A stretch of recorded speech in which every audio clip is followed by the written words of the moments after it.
Hello students, now the next topic is one more short topic, formal charge. Formal charge जो है एक charge है जिसको हम फॉर्मली असाइन करते हैं किसी एलिमेंट पे एक गिवन स्ट्रक्चर के अंदर। इसके लिए फार्मूला होता है v minus L minus 1/2b, जिसमें v होता है किसी भी एलिमेंट में number of electrons in valence shell in free state, L होता है number of electrons present as lone pairs on the atom, और B होता है number of electrons present as bond pairs. तो किसी भी एटम में दो तरह के पेयर्स होते हैं, बॉन्ड पेयर्स और लोन पेयर्स। तो ये उसके लिए, और V है उसके वैलेंस शेल में electrons. So let us see this example of O3 molecule, जिसमें ये है ऑक्सीजन फर्स्ट, इसको माना सेकंड और इसको माना थर्ड। और अगर हम तीनों का फॉर्मल चार्ज निकालें फार्मूले के अकॉर्डिंग, तो फॉर्मल चार्ज जो फर्स्ट ऑक्सीजन है 6, क्योंकि इसकी वैलेंस शेल में 6 इलेक्ट्रॉन्स हैं, -4 का मतलब है यहाँ पर इसके लोन पेयर के इलेक्ट्रॉन्स, तो इस पर 4 इलेक्ट्रॉन्स हैं। And 1/2 × 2 half of bond pair electrons. तो बॉन्ड पेयर इलेक्ट्रॉन्स जो है उनका जो नंबर है यहाँ पर वो है टोटल 4। तो यहाँ पर 2 के प्लेस पर आएगा 4, दिस इज़ बाय मिस्टेक, क्योंकि इसमें पेयर्ड इलेक्ट्रॉन्स 4 है। तो इसके अकॉर्डिंग अब हम अगर आंसर निकालते हैं तो ये आएगा 0। And formal charge of second, जो सेकेंड ऑक्सीजन है वैलेंस शेल में 6 इलेक्ट्रॉन्स होते हैं नॉर्मल, और इसके ऊपर लोन पेयर के इलेक्ट्रॉन्स हैं 2, और इसके बॉन्ड पेयर्स के इलेक्ट्रॉन्स हैं 4 यहाँ पर और 2 यहाँ पे, टोटल 6। तो आंसर आता है +1। तो इस स्ट्रक्चर में ये ऑक्सीजन है तो इसके ऊपर है फॉर्मल +1 चार्ज, और formal charge of third oxygen है 6 वैलेंशियल इलेक्ट्रॉन्स, और इसके ऊपर 6 हैं लोन पेयर के इलेक्ट्रॉन्स, -½ ऑफ 2, क्योंकि इसके बॉन्ड पेयर के इलेक्ट्रॉन्स कितने हैं, सिर्फ 2। तो आंसर आएगा -1। तो इस ऑक्सीजन पर फॉर्मल चार्ज है -1। तो जहाँ पर फॉर्मल चार्ज होता है किसी एलिमेंट पर और 2 अपोजिट चार्जेस हैं, तो वहाँ पाया जाता है कोऑर्डिनेट बॉन्ड। तो एक तरह से कोऑर्डिनेट बॉन्ड को फाइंड आउट करने का भी ये एक मेथड है जिसको हम फॉर्मल चार्ज बोलते हैं। So now comes the theory number 4 of bonding molecular orbital theory। ये थ्योरी साइंटिस्ट थे हन एंड मोलिकन, इन्होंने इसको 1932 में इस थ्योरी को प्रपोज किया था। और मोलिकुलर ऑर्बिटल थ्योरी जो है ये एक्सप्लेन करती है formation of chemical bond, and it also explains strength of bond and magnetic character like para and diamagnetic, and also explains the bond order and stability. यानी कि इस थ्योरी में bonding के साथ साथ और भी बहुत कुछ एक्सप्लेन किया जाता है। सो नाउ लेट अस, तो इस थ्योरी के अकॉर्डिंग सबसे पहले हम देखेंगे shapes of orbitals found by overlapping.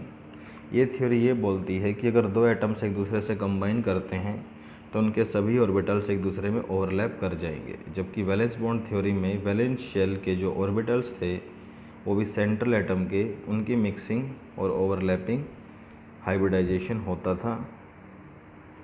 तो उस कॉन्सेप्ट से अलग कॉन्सेप्ट है। ये बोलती है कि अगर मान लीजिए 2 एटम्स हैं हमारे पास इस तरह से, और दोनों के पास 1s ऑर्बिटल है, तो एक का 1s दूसरे के 1s से कंबाइन करेगा इस तरह से, और जब वो कंबाइन करेंगे तो वो 2 ऑर्बिटल्स की फॉर्मेशन करेंगे। एक ऑर्बिटल वो है जिसमें पॉजिटिव नेगेटिव नेगेटिव, यानी कि इलेक्ट्रॉन की वेव के अपर पार्ट को हम बोलेंगे पॉजिटिव, लोअर पार्ट को नेगेटिव, जो कि हैं क्रस्ट और ट्रफ। तो उससे एक नए ऑर्बिटल की फॉर्मेशन हो जाएगी, और अगर plus on minus minus on plus है तो उससे भी एक नए ऑर्बिटल की फॉर्मेशन होगी। तो 1s जब 1s से कंबाइन करता है तो उसमें 2 ऑर्बिटल्स की फॉर्मेशन होती है, जिसमें से एक को बोलते हैं सिग्मा 1s और एक को बोलते हैं सिग्मा स्टार 1s ऑर्बिटल।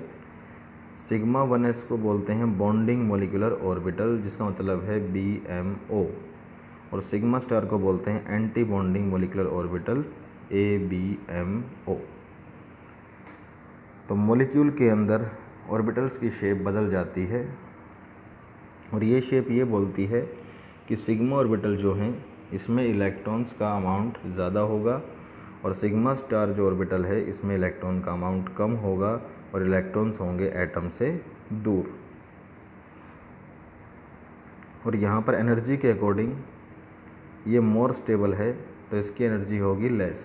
मान लीजिए ये है 1s की एनर्जी सिग्मा, तो ये जो है इसके अंदर इलेक्ट्रॉन्स एक दूसरे को रिपेल करेंगे तो इसकी एनर्जी होगी हाई। तो सभी ऑर्बिटल्स एक दूसरे से मिक्स कर जाते हैं एक एटम के दूसरे एटम के साथ, और जो दो ऑर्बिटल्स आपस में मिक्स करेंगे तो उनसे दो नए ऑर्बिटल बनेंगे, एक होगा बॉन्डिंग और एक होगा एंटी बॉन्डिंग। और बॉन्डिंग की एनर्जी लेस होगी और एंटी बॉन्डिंग की एनर्जी हाई होगी देन नॉर्मल ऑर्बिटल्स। और ये हैं शेप। और जब 2s से कंबाइन करेगा तो उसमें भी सेम कंडीशन होगी, सिर्फ 2s की एनर्जी 1s से ज़्यादा होगी। इसमें भी फॉर्मेशन होगी सिग्मा 2s की और सिग्मा स्टार 2s की। तो इस तरह से किसी भी एटम के सारे ऑर्बिटल्स आपस में मिक्स करेंगे starting from 1s। 3 atom combine करेंगे तो हम तीनों का 1s मिक्स करेगा, 4 कंबाइन करेंगे तो चारों का 1s मिक्स करेगा। जितने भी एटम एक दूसरे से मिलेंगे तो उन सब के वो ऑर्बिटल्स जिनकी एनर्जी इक्वल है वो एक दूसरे में मिक्स कर जाएंगे और दो ऑर्बिटल से दो नए प्रकार के ऑर्बिटल की फॉर्मेशन होगी।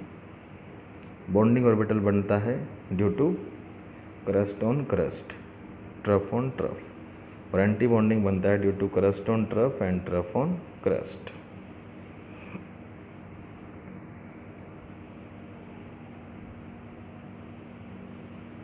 नेक्स्ट है, अगर 2pz ऑर्बिटल 2pz के साथ मिक्स करेगा और उसमें जो है दो प्रकार के ऑर्बिटल्स बनेंगे, एक है ये जिसको बोलेंगे बॉन्डिंग और एक है ये जिसको बोलेंगे एंटी बॉन्डिंग। बॉन्डिंग जो है उसकी फॉर्मेशन होगी crust on crest, trough on trough से, और इसकी फॉर्मेशन होगी क्रस्ट ऑन ट्रफ से, यानी कि अपोजिट वेव के मिलने से, और इसमें ऊपर वाले में सेम वेव्स मिलेंगी। तो फाइनली जो है बॉन्डिंग ऑर्बिटल सिग्मा 2pz ऐसा दिखेगा और सिग्मा स्टार 2pz ऐसा दिखेगा। इसमें इलेक्ट्रॉन की डेंसिटी कम होगी, न्यूक्लियस से दूर होंगे इलेक्ट्रॉन्स, और इसमें इलेक्ट्रॉन डेंसिटी ज़्यादा होगी, न्यूक्लियस के पास होंगे इलेक्ट्रॉन्स। और इसमें बीच में जो स्पेस है इसको बोलेंगे नोडल प्लेन। और इसमें भी जो है एक्चुअल में इसकी एनर्जी होगी लेस, इसकी होगी हाई। तो ये हमारा 2pz एक एटम का, ये दूसरे का, तो इससे बनेगा ये सिग्मा 2pz और ये होगा सिग्मा स्टार 2pz, क्योंकि ये रिपल्सिव ऑर्बिटल्स हैं और ये अट्रैक्टिव ऑर्बिटल्स हैं। ये है ये वाला और ये वाला ऑर्बिटल की एनर्जी। ये है नॉर्मल ऑर्बिटल्स जो इस शेप में होते हैं 2pz। और अगर 2px ऑर्बिटल 2px के साथ जब ओवरलैप कर जाएगा, मिल जाएगा, तो उसमें plus on plus minus on minus means crust crust से ट्रफ ट्रफ से मैच करेगा, और दूसरा ऑर्बिटल बनेगा जिसमें क्रस्ट ट्रफ पे और ट्रफ क्रस्ट पे होगा। और उन ऑर्बिटल्स को हम इस तरह से दिखाएंगे। इसमें जो ऑर्बिटल ये ऊपर की तरफ है इसमें इलेक्ट्रॉन्स इस शेप में आ जाएंगे और इसमें इलेक्ट्रॉन्स यहाँ, तो सेम वे यहाँ पर इलेक्ट्रॉन्स की रिपल्शंस है और यहाँ पे इलेक्ट्रॉन्स का अट्रैक्शंस। तो इसको हम पाई बोलते हैं बिकॉज साइड से ओवरलैप होता है, हेड टू हेड नहीं होता एक्स में। तो इसको बोलते हैं पाई 2px, इसको बोलते हैं पाई स्टार 2px। तो एक 2px ऑर्बिटल दूसरा 2px ऑर्बिटल मिलेंगे तो एक होगा पाई 2px और एक होगा पाई स्टार 2px। तो एक की एनर्जी लेस और एक की एनर्जी हाई हो जाएगी। तो ये होगा बॉन्डिंग, ये होगा एंटी बॉन्डिंग। इसमें है अट्रैक्शंस और नीचे वाले में है इलेक्ट्रॉन्स का रिपल्शंस। और जब 2py से कंबाइन करेगा तो भी बिल्कुल सेम आएगा इसी प्रकार से, बस एक्सिस का डिफरेंस होगा। उसे बोलेंगे सिग्मा पाई 2py और पाई स्टार 2py। तो इस तरह से 1s से लेकर 2s 3s 4s और every s every p and d जो भी ऑर्बिटल्स दो एटम्स के इक्वल एनर्जी के हैं, तो वो दोनों मॉलिक्यूल में जाने के बाद नए ऑर्बिटल्स बना देंगे और हमेशा बनेगा एक बॉन्डिंग और एक एंटी बॉन्डिंग अगर दो एटम्स हैं तो, और दो से ज़्यादा हैं तो उसमें डिफरेंट टाइप की अदर फॉर्मेशंस होती हैं। तो इसी तरह से 3p 3p 4p 4p सब कंबाइन करेंगे, 3d 3d से, 4d 4d से और 5d 5d। तो दोनों एटम्स के सारे ऑर्बिटल्स एक दूसरे में मिक्स करके और दो नए ऑर्बिटल बना देंगे, एक बॉन्डिंग और एक एंटी बॉन्डिंग। तो फाइनली जो है हमें इस तरह का एक एनर्जी लेवल डायग्राम मिलेगा। जैसे अगर मॉलिक्यूल हैं हमारे पास दो एटम से बने हुए, और जैसे H2 lithium 2 carbon 2 nitrogen 2 N2, तो N2 तक हमारा इस तरह का डायग्राम होगा। सपोज करें कि एक एनर्जी लेवल का डायग्राम है जिसमें एनर्जी ऊपर की तरफ बढ़ती है। ये हैं हमारे एटॉमिक ऑर्बिटल्स दो एटम्स के। यह है फर्स्ट एटम का 1s, ये है दूसरे एटम का 1s। और जब इनसे मॉलिक्यूल बनेगा तो उसमें बनेगा एक सिग्मा 1s और दूसरा सिग्मा स्टार 1s। फिर 2s की एनर्जी 1s से ज़्यादा होती है, तो ये हैं दोनों एटम्स के एटॉमिक ऑर्बिटल्स। और जब मॉलिक्यूल की फॉर्मेशन होगी तो ये दोनों ऑर्बिटल्स आपस में मिलेंगे और बनाएंगे सिग्मा 2s और सिग्मा स्टार 2s। और ये ऑर्बिटल्स ख़त्म होते जाएंगे और जो नए ऑर्बिटल्स हैं जिनकी शेप हमने देखी वो बनेंगे। और p ऑर्बिटल्स में है XYZ। तो इनके कंबाइन करने से फॉर्मेशन होगी दो लेवल्स की। ये नीचे की तरफ हैं बॉन्डिंग और ऊपर की तरफ एंटी बॉन्डिंग। यहाँ पर दो ऑर्बिटल्स एक साथ हैं, पाई 2px पाई 2py, और ये है सिग्मा 2pz। और ऊपर की तरफ ये ऑर्बिटल है हमारा पाई स्टार 2px और पाई स्टार 2py। तो ये बॉन्डिंग और ये इसके एंटी बॉन्डिंग, और ये हमारा सिग्मा 2pz बॉन्डिंग और ये है इसका एंटी बॉन्डिंग। और अगर किसी दूसरे एलिमेंट में और ज़्यादा ऑर्बिटल्स हैं, जैसे 2p के बाद आएगा 3s, तो 3s से 3p 3p से ऐसे ही कंबाइन करेंगे और नए प्रकार के bonding anti bonding molecular orbitals की फॉर्मेशन हो जाएगी। ये है हमारी मॉलिक्यूलर ऑर्बिटल थ्योरी। लेकिन अगर हमारे पास जो मॉलिक्यूल है वो अगर डाई एटॉमिक है, दो एटम से बना हुआ, और वो आता है N2 के बाद, जैसे O2 F2 Na2 एट्सेट्रा, कोई भी आफ्टर नाइट्रोजन, तो उसका ऑर्बिटल इस प्रकार से बनेंगे। ये सेम है, यहाँ पर जो फॉर्मेशन होगी बॉन्डिंग एंटी बॉन्डिंग की ये भी सेम है, स्लाइटली डिफरेंस है यहाँ पे इस पोजीशन पे। इसमें नीचे वाले ये जो ऑर्बिटल्स हैं इसमें सिग्मा 2pz नीचे है और पाई 2px और पाई 2py उससे ऊपर होते हैं। ये एनर्जीज़ का डिफरेंस होता है जिसको अभी हमें यहाँ पे इतना ही याद करना है, और ऊपर का बाकी सेम है। लेट मी सी, ये देखिए इसमें सिर्फ यहाँ डिफरेंस है, ये ऑर्बिटल्स अपोजिट हो गए हैं। इसमें सिग्मा 2pz ऊपर है और xy नीचे है, इसमें सिग्मा 2pz नीचे है और xy ऊपर। बाकी सारा डायग्राम बिल्कुल सेम है। तो हमें यहाँ पर 10 मॉलिक्यूल्स पढ़ने हैं, 1 से लेकर 10 एटॉमिक नंबर तक जो हमारे सिलेबस में है। तो 1 से लेकर 7 तक डाई एटॉमिक है नाइट्रोजन तक, उनके लिए ये डायग्राम लेफ़्ट साइड वाला, और उसके बाद बचते हैं हमारे 3 जिसमें मेन है 2, 8 और 9 यानी कि O2 और F2, तो उनके लिए है ये डायग्राम। और इस थ्योरी की बाकी डिटेल्स हायर क्लास में आएंगी। तो मॉलिक्यूलर ऑर्बिटल थ्योरी हमें यही बोलती है इसके पोस्टुलेट्स में कि all atomic orbitals of combining atoms overlap, सारे ऑर्बिटल्स ओवरलैप कर जाएंगे और नए ऑर्बिटल्स बनाएंगे जिनको बोलते हैं मॉलिक्यूलर ऑर्बिटल्स MO, और वही ऑर्बिटल्स कंबाइन करेंगे जिनकी एनर्जी इक्वल है, and the number of molecular orbitals is same as combining atomic orbitals. उतने ही मॉलिक्यूलर ऑर्बिटल बनेंगे जितने कंबाइन करेंगे। जैसे 2 कंबाइन करते हैं तो उससे 2 नए की फॉर्मेशन होती है, और अगर 6 कंबाइन करते हैं, जैसे P से P के 3 कंबाइन करते हैं तो उसमें 3 नीचे बनते हैं और 3 ऊपर की तरफ, तो फॉर्मेशन भी 6 की होती है। अगर 6 कंबाइन करेंगे, 2 करेंगे तो 2 की फॉर्मेशन होगी। फिर थ्योरी बोलती है कि एटॉमिक ऑर्बिटल्स कंबाइन करते हैं तो 2 मॉलिक्यूलर ऑर्बिटल बनेंगे, जिसमें से एक है बॉन्डिंग और दूसरा है एंटी बॉन्डिंग, जो हमने देख लिया है।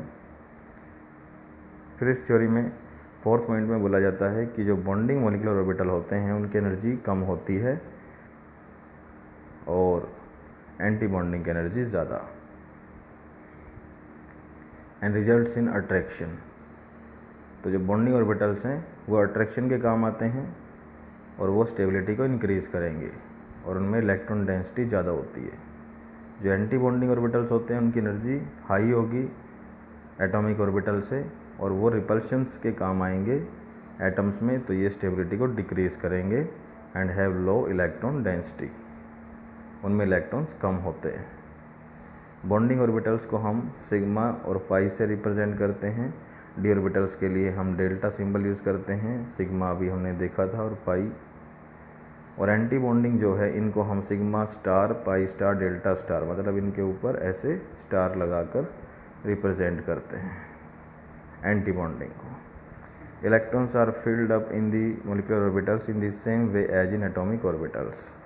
और उसके बाद इनके अंदर भी इन ऑर्बिटल्स में, नए ऑर्बिटल्स में इलेक्ट्रॉन्स को फिल करने के लिए तीनों प्रिंसिपल सेम यूज़ होते हैं, एफबॉ प्रिंसिपल, हंट्स रूल और poly exclusion principle. Bonding molecular orbital की जो फॉर्मेशन है वो एडिशन ऑफ इलेक्ट्रॉन वेव से होती है, मतलब कि जब 2 इलेक्ट्रॉन्स की वेव्स का आपस में एडिशन हो। और एंटी बॉन्डिंग की फॉर्मेशन होती है सब्सट्रैक्शन ऑफ वेव से, जिसको हम अभी आगे देखेंगे।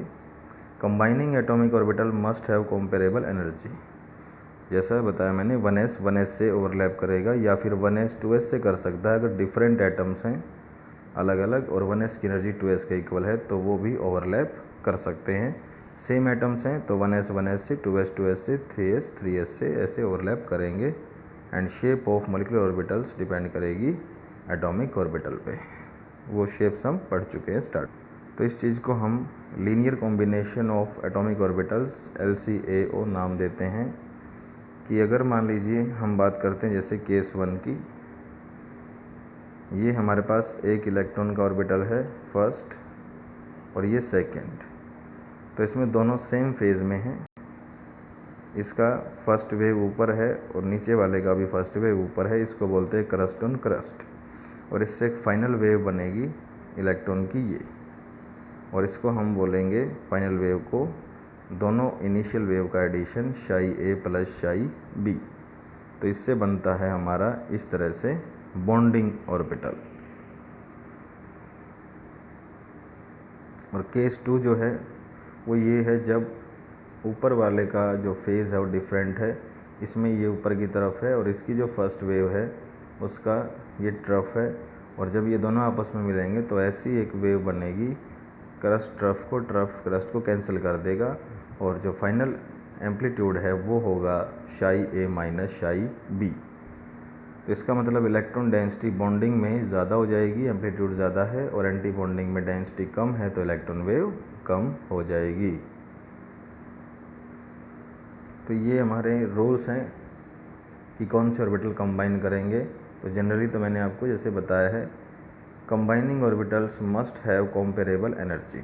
जो ऑर्बिटल्स कंबाइन कर रहे हैं उनकी एनर्जी कॉम्पेरेबल यानी बराबर होनी चाहिए। जैसे 1s कंबाइन करेगा 1s से, 2s करेगा 2s से, 2pz से, x से और y से। एंड एक्सटेंट ऑफ ओवरलैपिंग मतलब काफ़ी ज़्यादा डिस्टेंस तक जो है उनमें ओवरलैपिंग होनी चाहिए। ओरिएंटेशन मस्ट बी प्रॉपर यानी कि या साइडवेज। अगर एक ऑर्बिटल है s और दूसरा ऑर्बिटल है p और वो यहाँ से ओवरलैप करेंगे तो वो नहीं हो पाएगा। तो ऑलवेज ओवरलैपिंग जो है s की इस वे में होगी। p जो है वो साइड से कर सकते हैं, कोई दो p ऑर्बिटल ऐसे कभी ओवरलैप नहीं करेंगे। तो या तो हेड टू हेड ओवरलैपिंग हो या फिर साइड से। There should be proper orientation. तो ओरिएंटेशन के अकॉर्डिंग मैंने आपको इसमें दिखाया था कौन कैसे कंबाइन करेगा। जितना ज़्यादा एरिया ओवरलैप करेगा बॉन्ड उतना ही स्ट्रॉन्ग होगा। तो अगर मान लीजिए हमारे पास है मॉलिक्यूल N2 नाइट्रोजन जिसका 1s में 2 इलेक्ट्रॉन्स, 2s में 2 और 2p में होते हैं 3 इलेक्ट्रॉन्स। इसी तरह से यहाँ पर है 1s2, 2s2 और 2p3। और जब ये कंबाइन करेंगे एक दूसरे के साथ तो ये चारों इलेक्ट्रॉन यहाँ चले जाएंगे और ये चारों इलेक्ट्रॉन यहाँ पर चले जाएंगे इस एनर्जी लेवल पे। और ये 3 + 3 6 इलेक्ट्रॉन्स हैं तो 2 इलेक्ट्रॉन यहाँ जाएंगे, फिर एक x में एक y में, फिर यही डबल हो जाएगा और ये ऑर्बिटल्स बचेंगे एम्प्टी और यहाँ तक हो गए इलेक्ट्रॉन्स कंप्लीट। और इसको अगर हम अब इनके अकॉर्डिंग कॉन्फ़िगरेशन अलग से लिखेंगे जिसे बोलेंगे मॉलिक्यूलर ऑर्बिटल कॉन्फ़िगरेशन। और इसको इंक्रीजिंग ऑर्डर में यहाँ से यहाँ तक लिखा जाएगा। लेट अस सी।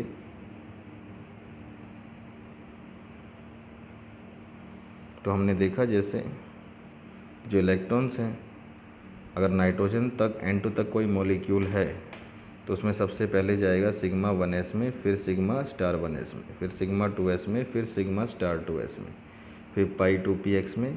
और उसकी एनर्जी इक्वल होगी पाई 2py के, फिर सिग्मा 2pz। तो ये हमारा डायग्राम के अकॉर्डिंग एनर्जी का लेवल है। और उसके बाद आएगा इसमें पाई स्टार 2px, पाई स्टार 2py और सिग्मा स्टार 2pz। और नाइट्रोजन से बाद के जो मॉलिक्यूल्स हैं उनमें सारा सेम है यहाँ तक, बट इसके बाद ये डिफरेंस है, इनमें सिग्मा 2pz पहले आएगा, यहाँ पर x और y पहले और फिर x और y उसके बाद आएगा जैसा कि डायग्राम में है। और उसके बाद बाकी सेम है, pi star x, pi star y and sigma star 2pz। तो यहाँ पर जब हम इलेक्ट्रॉनिक कॉन्फ़िगरेशन मॉलिक्यूल का लिखेंगे तो H2 के लिए आएगा सिग्मा 1s2 क्योंकि इसमें दोनों इलेक्ट्रॉन सिग्मा 1s में जाएंगे। H2+ आयन के लिए अगर हम लिखेंगे तो इसमें एक ही इलेक्ट्रॉन है तो ये है सिग्मा 1s1।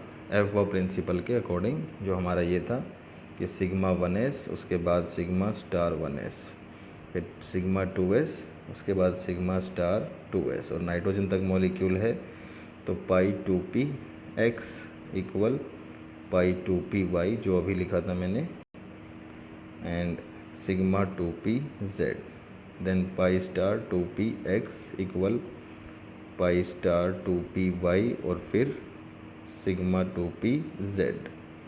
तो ये अगर आपको याद नहीं है तो एनर्जी लेवल डायग्राम को देखकर इस ऑर्डर को याद कर ले और उसके अकॉर्डिंग दो इलेक्ट्रॉन करते हुए चलेंगे। H2 नेगेटिव में 3 इलेक्ट्रॉन है तो sigma 1s2 sigma star 1s1।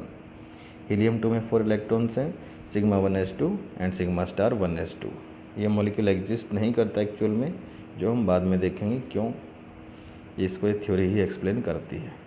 Helium 2+ में टोटल इलेक्ट्रॉन्स होंगे 3 क्योंकि एक इलेक्ट्रॉन कम हो गया तो sigma 1s2 sigma star 1s1।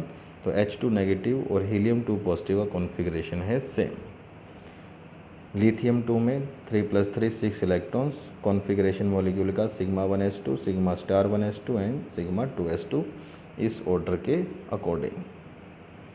अभी भी अगर ये आपको याद नहीं है तो डायग्राम को देखकर इसको दोबारा से याद कर लें एफ प्रिंसिपल की तरह। बेरिलियम 2 में 8 इलेक्ट्रॉन्स हैं, K का मतलब है यहाँ पर सिग्मा 1s2, दूसरे K का मतलब है सिग्मा स्टार 1s2। उसके बाद sigma 2s2 and sigma star 2s2, और ये भी एग्जिस्ट नहीं करता, तो इन दोनों मॉलिक्यूल्स को हम बाद में देखेंगे। फिर आता है B2, तो इसमें ये दोनों ऑर्बिटल्स फिर से 4 इलेक्ट्रॉन्स के लिए, and sigma 2s2 sigma star 2s2, और फिर पाई 2 p x और y में एक एक इलेक्ट्रॉन जाएगा, दोनों की एनर्जी लेवल सेम है। देन कम्स C2, तो इसमें टोटल इलेक्ट्रॉन्स हैं 6 + 6 12, तो k में sigma 1s2 sigma star 1s2 4 electrons, and sigma 2s2 sigma star 2s2, then pi 2 p x2 and pi 2 p y2।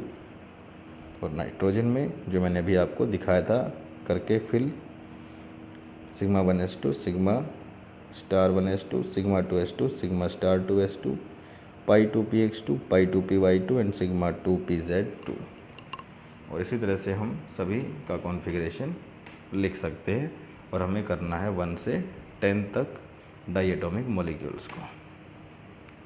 तो रिमेनिंग मॉलिक्यूल्स में जैसे N2+ में लास्ट में एक इलेक्ट्रॉन कम हो जाएगा, N2- में एक इलेक्ट्रॉन ज़्यादा हो जाएगा, पाई स्टार 2 p x में जाएगा, N2- में एक और electron pi star 2 p y में चला जाएगा। तो सारे कॉन्फ़िगरेशन को आप डायग्राम ड्रा करके फिर उसमें इलेक्ट्रॉन्स को फिल करके देखें। और इन मॉलिक्यूल्स में O2 के जो हमारे एग्जांपल्स हैं, तो ये सारे के सारे एक चेंज दिखाएंगे, यहाँ तक है सेम, और इलेक्ट्रॉन्स यहाँ तक हो गए हैं 8। अब आएगा सिग्मा 2 p z, जो कि डायग्राम के अकॉर्डिंग है, फिर पाई 2 p x पाई 2 p y में 2, और पाई स्टार 2 p x और y में 1 इलेक्ट्रॉन आ जाएगा अकॉर्डिंग टू, क्योंकि इसमें है टोटल 16, और यहाँ काउंट करेंगे तो 16 इलेक्ट्रॉन होंगे। तो यहाँ ध्यान रखेंगे हम नाइट्रोजन तक सिग्मा स्टार 2s2 के बाद x और y आते हैं, जबकि इसमें सिग्मा स्टार के बाद 2s2 के बाद सिग्मा 2 p z आता है, और फिर पाई x y, और इसमें z सिग्मा जो है वो बाद में आता है। O2+ में एक इलेक्ट्रॉन कम कर देंगे ये वाला, तो ये बचेगा कॉन्फ़िगरेशन। O2- में इसमें एक और इलेक्ट्रॉन ऐड करेंगे, तो पाई स्टार 2 p x में 2 हो जाएंगे इस वाले कॉन्फ़िगरेशन में, बाकी होगा सेम। और यहाँ पर फिर हम O2 करेंगे, तो पाई स्टार 2 p x और y दोनों में 2 इलेक्ट्रॉन्स और चले जाएंगे। और F2 मॉलिक्यूल में हम डायग्राम से भी देख सकते हैं, और जो डायग्राम में है उसके अकॉर्डिंग ही यहाँ पर लिखा गया है।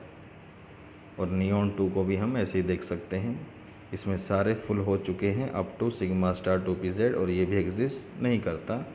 तो इन दोनों को हम फिर से एक बार डायग्राम में देखेंगे। ये हमारा डायग्राम है उन मॉलिक्यूल्स के लिए जिनके अंदर नाइट्रोजन के बाद जैसे कि ऑक्सीजन है, तो ये कॉन्फ़िगरेशन है हमारा, इसके अंदर फिल करेंगे हम इलेक्ट्रॉन्स 2p में 4 2p में 4, और ये इलेक्ट्रॉन लेफ़्ट और राइट के मिलाकर है 16। तो जाएंगे sigma 1s2 sigma star 1s2 sigma 2s2 sigma star 2s2, फिर पाई x और y में एक एक जाएगा, लेकिन अभी इलेक्ट्रॉन हेड हुए हैं 10 और हमारे पास है 16, तो ये हो गए 12 13 14 15 एंड 16। और इन्हीं कॉन्फ़िगरेशन को नीचे से ऊपर की तरफ इन ऑर्बिटल्स के नाम को हम वहाँ लिख देंगे।